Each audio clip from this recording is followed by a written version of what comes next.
Assalamualaikum warahmatullahi wabarakatuh. Perkenalkan, kami dari kelompok 5. Di sini kami akan membahas chapter 6 yang berjudul Negara, Modal, dan Tenaga Kerja Hubungan dalam Krisis.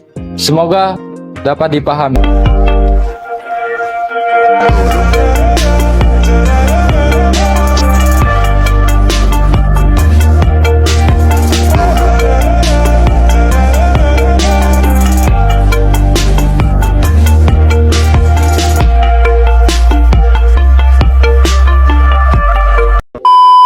Baik, pada presentasi ini kita akan membahas terkait chapter 6, yaitu tentang negara, modal, dan tenaga kerja hubungan dalam krisis. Pertama-tama, kita akan membahas terkait introduction atau perkenalan dari bab ini, yaitu pada bab ini kita akan membahas peran negara dalam hubungan industrial yang melampaui perspektif sempit yang hanya fokus pada kebijakan ketenaga kerjaan. Meskipun seringkali negara dianggap hanya sebagai pengatur kebijakan ketenaga kerjaan dan pemberi contoh praktik baik, peran negara dalam ekonomi kapitalis kontemporer itu lebih luas dan kompleks. Selanjutnya, pengembangan teori ekonomi politik negara melampaui narasi disiplin ilmu sebelumnya yang mencakup peran negara sebagai aktor dalam kapitalisme, modal sosial, bentuk pemerintahan, serta dampak globalisasi dan teknologi. Adapun terkait teori negara minimalis dan krisis kapitalisme, teori negara minimalis yang mendikte kebijakan selama 3 dekade terakhir kini mengalami pengawasan ketat. Krisis kapitalisme yang tak terkendali menuntut evaluasi ulang terhadap peran negara dalam hubungan ketenaga kerjaan. Konsep negara minimalis dianggap hanya sebagian kebenaran dan tidak mencerminkan keterlibatan luas negara dalam pengaturan hubungan kelas. Baik, selanjutnya kita akan membahas terkait negara dalam teori dan praktik. Yang pertama ada konsep negara, yaitu konsep kompleks dalam ilmu sosial yang mencakup peran dominan dalam masyarakat, lembaga, dan elit, serta pertanyaan tentang kebijakan negara, pelaksanaannya, dan interaksi dengan oposisi. Selanjutnya yang kedua ada peran ekonomi, yaitu teori ekonomi neoklasik menyoroti peran negara dalam mengatasi kegagalan pasar seperti monopoli alamiah dan eksternalitas untuk menjaga efisiensi dan keadilan sosial. Nah, jadi dalam teori ekonomi neoklasik ini memberikan prioritas pada hubungan pasar yang tidak diatur dan menjelaskan peran intervensi negara dalam situasi di mana pasar mengalami kegagalan, seperti dalam kasus monopoli alamiah dan eksternalitas. Selanjutnya yang ketiga ada monopoli alamiah, yaitu mengacu pada prevalensi peningkatan keuntungan atau yang disebut dengan biaya yang semakin berkurang terhadap peningkatan output dalam industri dan perusahaan besar di mana kondisi teknologi menguntungkan satu atau beberapa hal daripada banyak. Nah, meskipun produsen yang dapat mengeksploitasi posisi pasar itu memerlukan intervensi negara untuk mencegah penyalahgunaan. Nah, juga pada bagian ini menjelaskan bagian monopoli alamiah, yaitu ketika industri besar memiliki keuntungan dari skala yang menguntungkan dapat mengeksploitasi pasar sehingga intervensi negara diperlukan untuk mencegah penyalahgunaan dan memastikan efisiensi sosial. Selanjutnya pembahasan terkait eksternalitas. Eksternalitas ini terjadi ketika barang dan jasa tidak dapat disediakan secara pribadi. Misalnya, penerangan jalan dan keamanan itu memerlukan intervensi negara untuk mengatasi kegagalan pasar. Berikutnya terkait kebijakan negara pasca 1945. Nah, setelah 1945, konsep ekonomi campuran itu mempengaruhi kebijakan negara dengan nasionalisasi industri dan perundingan kolektif yang mempengaruhi sektor utama seperti kesehatan dan pendidikan. Berikutnya terkait perubahan kebijakan pada 1980-an. Nah, pada 1980-an ini banyak sektor publik diprivatisasi dan kebijakan negara mengalami perubahan besar, terutama dengan privatisasi dan regulasi ringan di Inggris. Berikutnya terkait keterbatasan analisis ekonomi. Jadi, analisis ekonomi ini tidak sepenuhnya menjelaskan sifat, bentuk, dan fungsi negara dalam kapitalisme modern, terutama dalam hal politik dan kelas dari intervensi negara. Berikutnya krisis dan neoliberalisme, yaitu ideologi neoliberalisme muncul dengan penurunan dukungan negara untuk perundingan bersama, serikat pekerja, dan kebijakan sosial progresif mengubah karakter negara dari kekuatan netral menjadi lebih partisan. Materi selanjutnya terkait neoliberalisme dan juga intervensi negara. Neoliberalisme menandai pergeseran kebijakan pemerintah di negara-negara barat pada akhir abad ke-20. Di mana terjadi penarikan sebagian dari negara kesejahteraan Keynesian. Namun, penarikan ini tidak berarti penghapusan total intervensi negara. Sebagai contoh, pada era Thatcher di tahun 1980-an, pemerintah Inggris secara aktif melakukan intervensi untuk merekrutasi ekonomi dengan membongkar industri-industri utama dan membatasi hak-hak buruh. Meskipun retorika neoliberal mengisyaratkan sebaliknya, negara memainkan peran penting dalam membentuk kembali hubungan antara modal dan juga tenaga kerja, yang menyoroti hubungan kompleks antara intervensi negara dan juga kebijakan ekonomi. Baik, materi selanjutnya kita akan membahas bagaimana globalisasi mempengaruhi kebijakan ekonomi dan sosial di beberapa negara. Pertama, globalisasi sering dianggap sebagai pendorong utama perubahan kebijakan di tingkat nasional. Namun, respon dari setiap negara sangatlah bervariasi.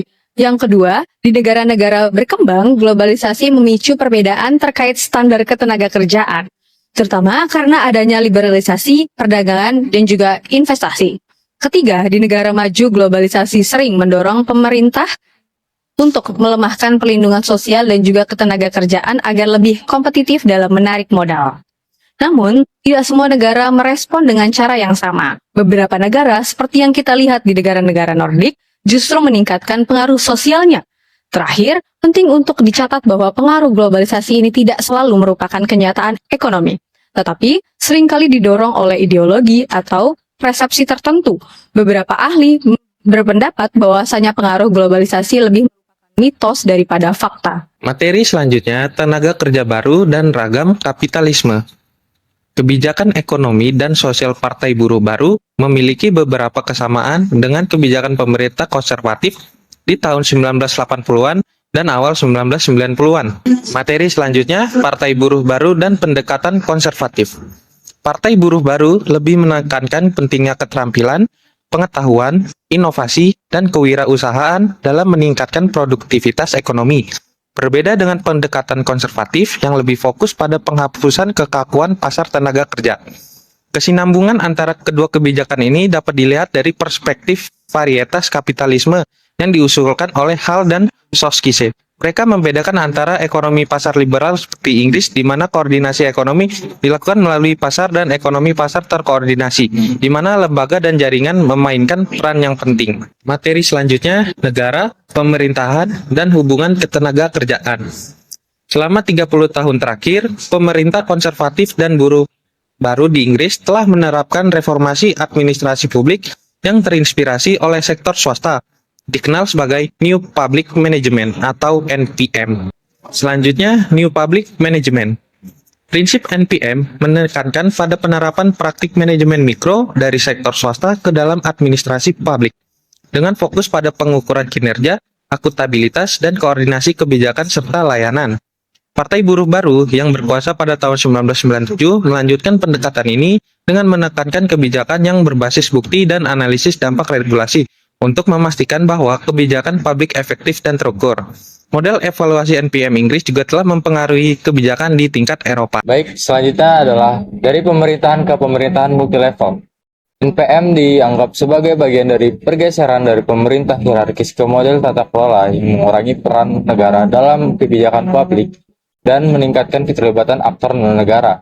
Laporan Rodeos pada 1996 menyatakan bahwa privatisasi dan keterlibatan lebih luas dari badan pemerintah yang menyebabkan fragmentasi pemerintahan pusat dengan munculnya jaringan antara organisasi yang mengurangi kedaulatan negara. Konsep tata kelola pada multilevel yang menekankan hubungan lintas tingkatan pemerintah muncul sebagai respon terhadap ketidakpuasan dengan analisis yang hanya berfokus pada hubungan nasional dan supranasional. Oke, selanjutnya adalah is the state being hollowed out. Penelitian tentang hubungan industrial semakin sering menggunakan konsep tata kelola multilevel untuk memahami dampak regulasi di berbagai tingkat pemerintahan. Namun, penelitian ini belum secara kritis mengevaluasi asumsi inti dari literatur tata kelola, seperti pergeseran dari hierarki ke pasar dan jaringan, serta fragmentasi kekuasaan dari pemerintah pusat ke tingkat supra dan subnasional. Sejak 1995, tanggung jawab kebijakan ketatanegaraan di Inggris tersebar ke berbagai departemen, menunjukkan fragmentasi kekuasaan negara, terutama setelah dipindahkannya tanggung jawab tersebut ke DWP pada tahun 2001. Selanjutnya, pada tahun 2009, tanggung jawab kebijakan DIUS dipindahkan ke Departemen Bisnis, Inovasi, dan Keterampilan, mencerminkan fragmentasi pengawasan ketenagakerjaan di Inggris. Tugas ini terbagi antara beberapa badan, tanpa adanya Inspektorat Ketenagakerjaan Terpadu. Meski begitu, fragmentasi ini tidak mengurangi kekuatan eksekutif. Sebaliknya, pada tahun sejak 97, peran inti pemerintah telah meningkat dengan kebijakan dan implementasi yang dipusatkan di kantor Perdana Menteri dan Departemen Keuangan. Pembagian tanggung jawab ini bertujuan untuk mencapai kebijakan yang lebih efektif seperti menghubungkan manfaat kesejahteraan dengan partisipasi pasar tenaga kerja. Slide selanjutnya adalah is the state being hold out, yaitu pemerintah cenderung lebih bersimpati terhadap kepentingan pengusaha daripada buruh yang terorganisasi ketika berkonsultasi dengan kedua belah pihak tentang isu-isu yang menjadi perhatian bersama, yaitu menurut Coates tahun 2005. Selanjutnya yaitu pentingnya tingkat pengambilan keputusan Eropa bagi hubungan industrial tidak dapat disangkal. Arahan Eropa telah memberikan kewajiban baru kepada pengusaha, pasar tunggal telah memfasilitasi mobilitas modal, dan fakta stabilisasi serta pertumbuhan telah mengakibatkan tekanan ke bawah pada pengeluaran yang pada publik dan pemotongan pengeluaran kesejahteraan sebagai akibatnya menurut Bogot tahun 2003. Nah, namun apakah perkembangan ini merupakan bukti kuat yang mendukung argumen bahwa kewenangan pemerintah nasional telah melemah secara substansial? Nah, ada sejumlah alasan untuk berpikir sebaliknya, yaitu sebagai berikut ini.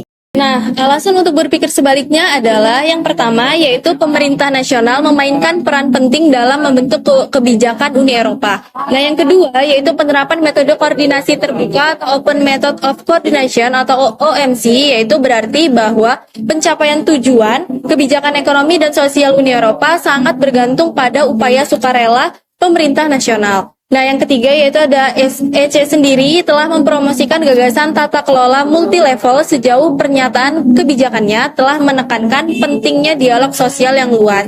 Slide selanjutnya yaitu modal sosial. Nah, sejumlah tema utama perdebatan tata kelola juga dapat ditemukan dalam literatur yang berkembang pesat yang membahas konsep modal sosial. Seiring berjalannya waktu, fokus penelitian tentang modal sosial telah meluas, hingga mencakup kontribusi yang dapat diberikan oleh lembaga dan hubungan kepercayaan yang tinggi terhadap pembangunan sosial dan ekonomi.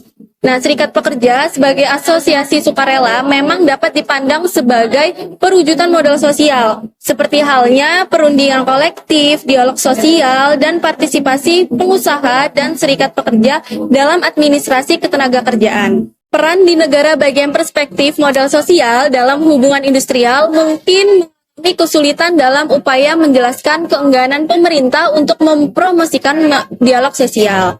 Nah, mendelegasikan tanggung jawab untuk administrasi ketenagakerjaan kepada pengusaha dan serikat pekerja, memperkuat hak untuk beradaptasi dan juga terwakili di tempat kerja dan tingkat perusahaan, dan memperkenalkan langkah-langkah yang dirancang untuk mendorong hubungan industrial yang saling percaya. Kesimpulan dari materi ini adalah keterlibatan dengan teori negara masih relatif jarang dalam literatur penelitian hubungan industrial.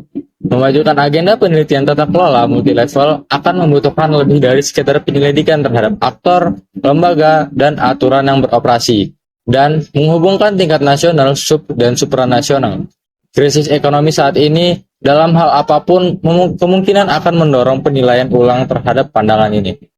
Agenda kebijakan saat ini yang sedang dalam kondisi yang terus berubah, mungkin kita mencapai titik balik yang sama.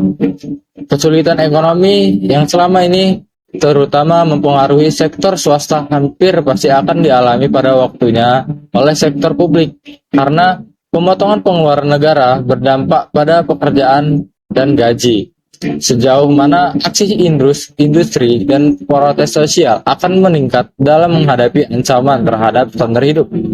Akankah kita menyaksikan minat baru dalam pertukaran politik yang terkait dengan korporatisme tahun 1970? Ketika keadaan ekonomi dan sosial berubah, akan tercipta ruang untuk penerapan kebijakan yang lebih menguntungkan bagi buruh dengan kebijakan yang telah ditempuh selama 30 tahun terakhir.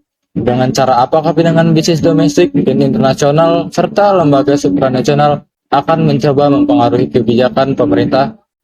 Apapun yang terjadi, negara akan memainkan peran utama dalam membentuk jalannya peristiwa. Terima kasih. Sekian dari presentasi kelompok kami. Wabillahi taufiq wal hidayah. Wassalamualaikum warahmatullahi wabarakatuh.